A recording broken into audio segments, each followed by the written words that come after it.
0.2 মানে কি, আমার এটা যদি 0 হয়, এটা যদি 0.5 হয়, তার মানে এর মিডিল বরাবর হবে অলমোস্ট 0.23। বুঝতে পারছো? 2 অথবা 3 XYZ।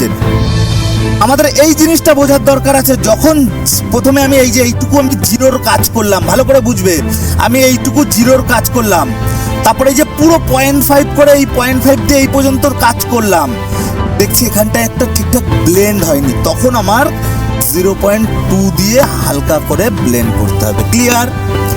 কথার কথা, আমি 1 ও 2, আমি এই পর্যন্ত 1 ইউজ করলাম, এই পর্যন্ত 2 ইউজ করলাম, মাঝখান থেকে একটা দাগ রয়েছে, এটা আমাদের কি দিয়ে ব্লেন্ড করতে হবে? 1.5, কারণ আমরা স্টেপ বাই স্টেপ উঠবো। আমি 1-এর পরে সাডেনলি 2 দিয়ে কোনোদিনও মিলাতে পারবো না, যতক্ষণ না আমি 1.5 কভার করব। আমি 0, কথার কথা, আমি 1 থেকে লাফ দিয়ে 2-এ কখনো যেতে পারবো না, যতক্ষণ না আমি 1.5-এ পাটা দেবো।